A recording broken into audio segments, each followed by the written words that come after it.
Welcome to Two Wheels Touring. I'm Jeff Rudom, and on the show this week. And on the show this week, we'll be meeting up with Jeff and his buddies as they review 2 more bikes for us. We'll be catching up also with Sue and Martin as they continue their journey through France. And we'll be rejoining our off-road riders as they continue northwards through Spain.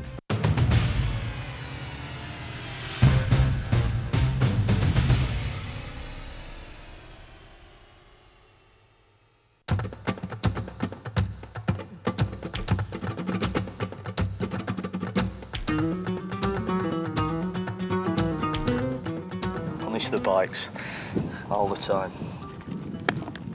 There's absolutely no excuse now. Look at, he's got a brand new front tyre. It's very important each day that the bike receives some basic checks. All done, ready to go. And once we have the okay from our guide, it's off on day 2. Day 2 is from La Pausada at Mantegas, and we cross over the border into Spain. The day starts off with, again, more mountainous type terrain, sandy in places. In a climate such as this, it's important that the riders keep their fluid levels very high. And of course they do carry some basic essentials, but it's nice to come across a local watering hole where the drinks are free. This is one of Motoventura's nicest drinking spots. Clients line up over there and get themselves a drink.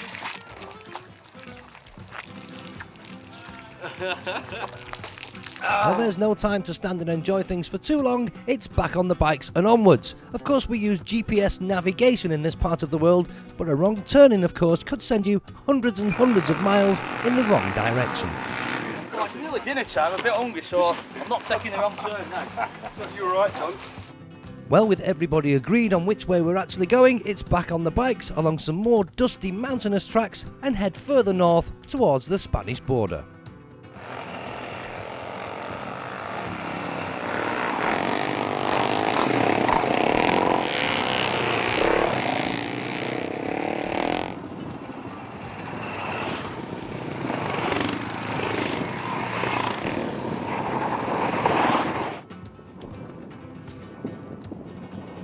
This tatty old gate, believe it or not, is actually the border between Portugal and Spain. And with all riders safely through, we'll shut the gate again and rejoin John, who will tell us about some different kind of terrain on the other side. In Spain, it opens up. I mean, almost as soon as you cross the border into Spain, it gets a lot flatter. And we're going through sort of twisting, tortuous tracks through the stunted oak trees. Very nice riding, quite fast, very grippy terrain. Lots and lots of bulls, because that's where they breed the Toro Bravos, the fighting bulls, if you like. Great days biking. I think that's 165 k's, of which 140 must be off-road. Well, very fast and very grippy terrain, and the chance to collide with the odd bull. Perhaps just another reminder that the riders need to keep their attention focused on the road ahead in order that they complete day 2 in one piece. Day 3 is from Ciudad Rodrigo to Tordesillas. Supposed to be a shorter day, because we do a lot of Cami Rurals, which are very well maintained gravel roads, if you like. We've chucked them in because you can sort of rest a bit on them, if you like, and get a bit of distance. Well, after the 2 days that our riders have endured, I don't think anyone will be complaining too much about a slightly easier and more relaxing 3rd day. But that's no excuse for letting your concentration drop. Even the experts can make mistakes.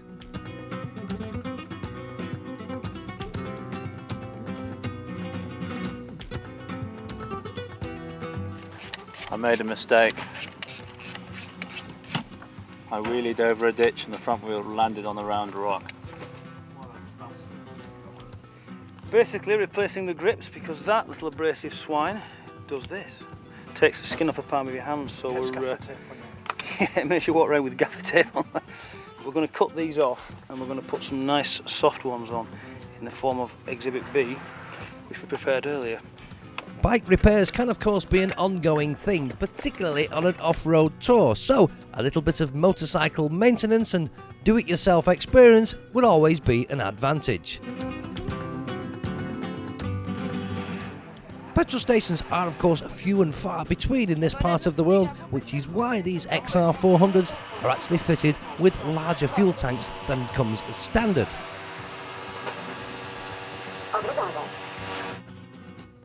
And with the bikes fueled up, it's off to continue on day 3. Now John did promise us a more relaxed day today, and even he finds time for a quick dip.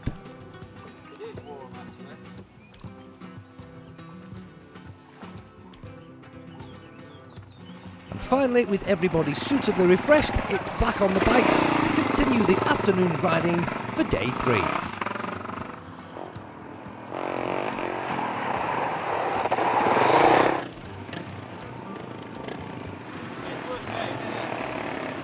180 k's, of which 165 must be off-road, 170 off-road.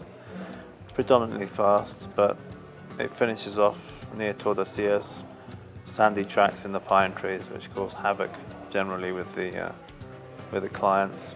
It's actually the most difficult sand I think I've ever ridden in. I've ridden in Morocco for 7 years now. It's quite difficult, and added to that you have the pine trees to negotiate, so it's not just flat out dead straight and hope for the best. This is in and out of the pine trees, and you don't want to hit a pine tree. Some very difficult sand, some very fast dusty tracks, oh, and you must avoid the pine trees. Doesn't quite sound like the kind of relaxing day that John claimed it would be. But glad to say all our riders did arrive at the overnight stay in one piece. So let's see if they're still smiling. What do I think of today? Barking mad, absolutely barking mad. In the sand, flat out, dust, endless trails, just superb, absolutely fantastic. It was superb. It's the fastest, longest, most exhilarating ride I've ever had. Excellent. And I'm so knackered. Absolutely tremendous. Really quick. The killer was the sand at the end. We've got blisters on blisters. Fantastic, mate. 232 Ks of very good riding. Good set of lads today. We all rode really well. Rode together in twos. A couple of get-offs. Johnny Marot got off. I was good to see. And Dave's been in a couple of coin fields, but apart from that, the day's been great. Today, it's very hot, dusty and dangerous. Fantastic day. Very nice, thank you.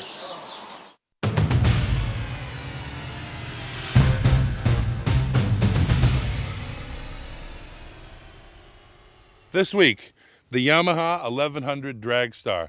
First, let me reintroduce my team for anybody who hasn't been with us before. Alan, Gary Rogers, personal trainer, trains me. I don't know how. And I'm Jeff Rudom. Anyway, Alan, Yamaha 1100 Dragstar. First impressions. First impressions, not bad looking bike. Lots of chrome, black. Yeah, quite a pretty machine. Gary. Well, I like it. I like the look of it first of all. I like the black colours. It's the same old cruiser style though, isn't it? There's nothing different about it in that respect. But yeah, it's not too bad a looking bike. I personally think the bike's kind of a smaller cruiser. Looks all right, but doesn't really do anything for me. The chrome's nice.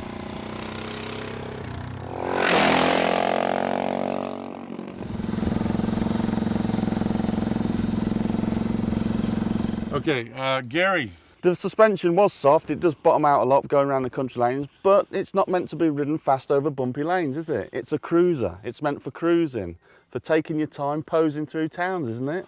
Isn't that the idea of what cruising's all about? Gary, do I notice a slight twist in your thinking now that maybe cruising is not such a bad thing? Well, I'm trying to get into the feeling for it. Well, Gary, you have a lot to learn about cruisers. I found this bike very uncomfortable. This is not the bike if you're a big person. Alan, thumbs up, thumbs down? What's it gonna be? Down. Thumbs down. Thumbs down. Mr. Rogers' Neighborhood. Well, I'm giving it a thumbs up. It was a nice lazy ride and I enjoyed it. Unfortunately, it's just not my cup of tea. It is a lot of people's cup of tea, but it's just not mine. Let me tell you guys, this bike retails for approximately almost 7,000 pounds. Now, worth the money, Alan? I would advise people to have test rides on them first to make sure. I wouldn't pay that money for it. I wouldn't buy one. I think that's a very good point, Alan. I think everybody should test ride any motorcycle before they buy it. So you would buy one? I wouldn't buy one. You wouldn't buy one? I wouldn't buy one. And so your overall opinion of this bike? Overall opinion, I don't really like it. Now, Gary. Well, I wouldn't buy it for £7,000, but I would certainly consider it as a second bike, second hand.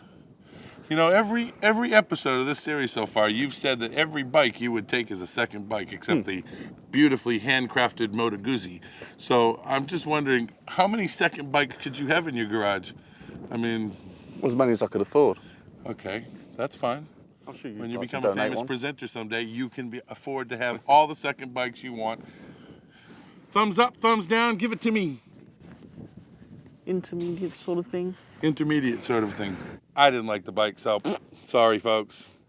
Yamaha, I've been on your Wallstar. It's a lot better. The Dragstar 1100, not my cup of tea. Overall rating here has been so-so. I think at the end of the day, folks, you need to get out and test ride any motorcycle that we've talked about. Some of them are for everybody, some of them are for nobody. The only way to find out if it's for you is to go and get on one and take it for a ride.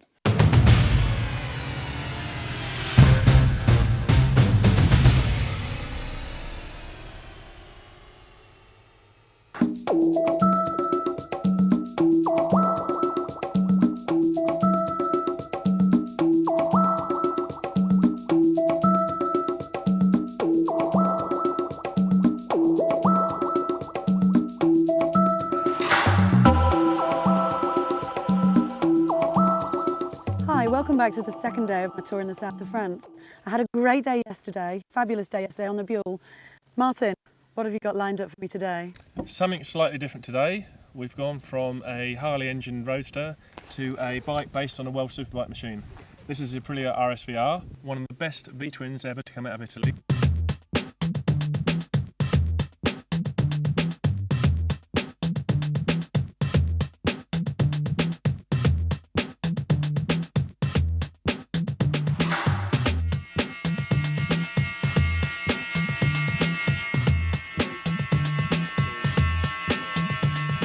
So Gandhi, halfway through the day on the Aprilia, how are you finding it? I'm loving it, Wildy, I'm loving it, it's great fun. What's the biggest difference between that and the Buell yesterday? Well, I'm able to ride the bike harder, it's great. I can fly into corners, hit the brakes hard, power out. It's like riding a bike again. You've definitely got a bigger grin on your face I know, today. it's great. What about the roads? Fabulous, they're a bit more demanding than yesterday, tighter corners, bigger hills.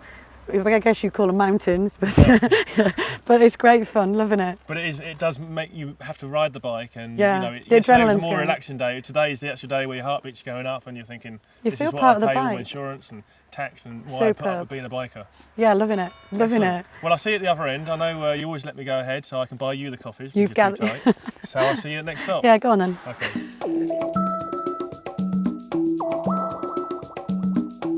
Wildest top tip for touring today is don't leave home without your dark visor. In England it's frowned upon most of the time, but over here it's essential to bring a dark visor.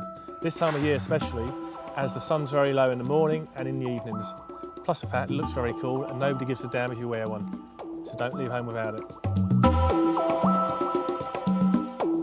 Well, that's it for my second day touring. So it's goodbye from me, it's goodbye from Wildy. Ciao. And it's goodbye from my real Italian stallion.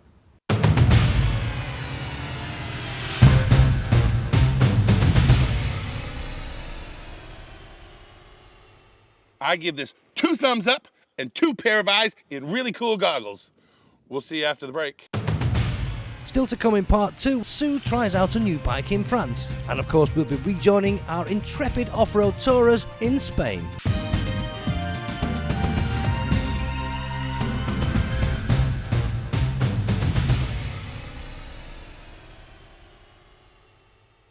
Well, we're back with my really cool goggles and this really cool motorcycle.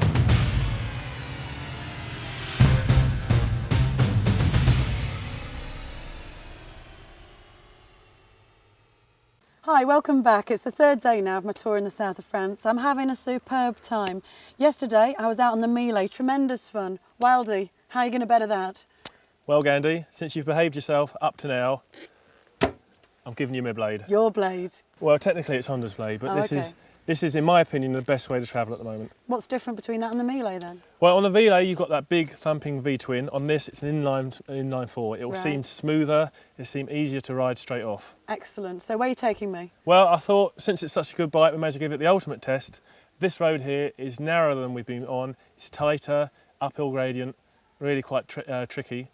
See how you get on. I'll give it my best shot. Come on then. Okay.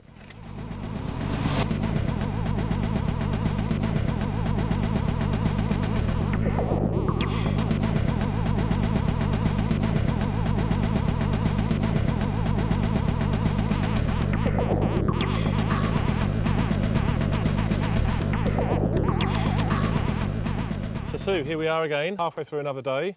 You've been on my bike, my Honda. How have you got on with the blade? It's been fantastic. I've had great fun. Loved every minute. And what is the bike giving you today that the others haven't? Well, loads of confidence for a start. Although I loved the Aprilia. Loved it to pieces yesterday, but compared to this, it's totally different. It took quite a long time for me to get used to the way that you had to ride it.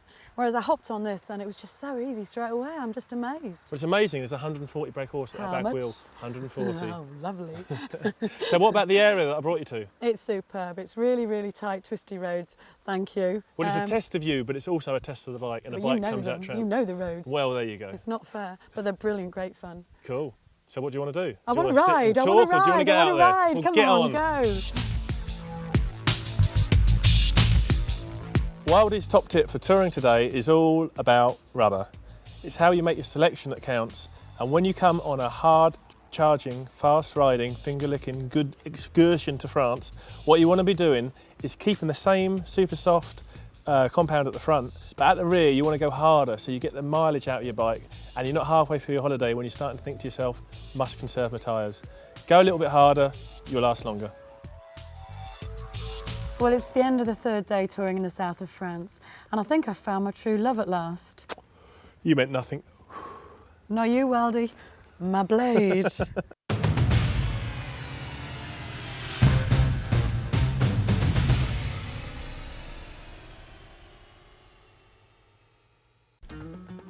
Still 260 k's to go. Lots of tired people.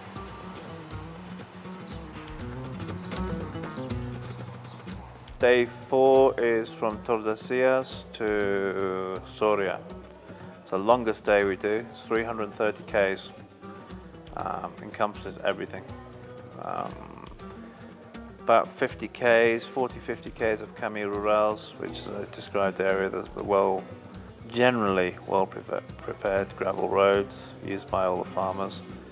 But lots of twisting, nattery stuff. Forest stuff, everything really.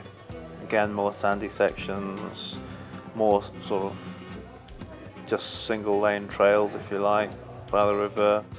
So here we go then, day 4, the longest day, 330 k's, during which our riders will experience just about every type of off-road terrain. Dusty, sandy tracks along the side of a river. Sounds like things could get a little bit messy along the way. Let's catch up with the group then to see how they're enjoying the Spanish mud. Brilliant. Bit dusty, but yeah, we're good. Superb. It's just wild, isn't it? I love those tracks. I prefer going uphill than I do downhill. Really give it some. Downhill, if you haven't got decent tyres, difficult braking. He goes in the mud, automatic reflex. Wow. Like that. Look what happens. Look at me. I was clean when I came out this morning. Do you believe this? Yes, we believe you. But it looks like the strain is beginning to tell on some of our riders. Let's hope they can keep it together for the remainder of the day. Blood, rivers, and everything in between. And Spanish mud is twice as slippery as the English variety. Mud. Been brilliant. We've done 320 k's today. 200 and what was it today? 220, 240. It's been a lot easier today. It's down to about 27 degrees instead of about 35 yesterday. and it's been great. It's been like being in the Yorkshire Dales for 300 k's, but as if no one's ever rode up there. We've done mud, water, forest, fast tracks, we've done everything. And I did it all faster than you and No, better. you didn't. No. I think you did, but you didn't. John had 2 more crashes today. John's come off again. Sum it all up today. If someone said to you, get out of bed, you're going to ride a trail bike from Manchester to London off-road, that's what we've done today. Amazing. Unbelievable.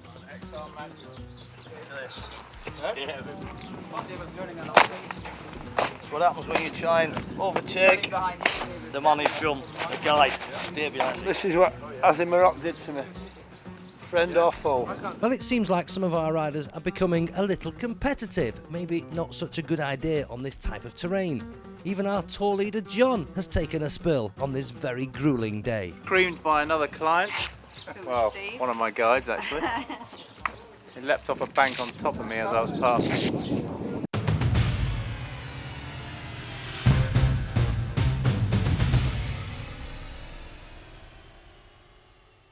We'll see you on Two Wheels Touring next time.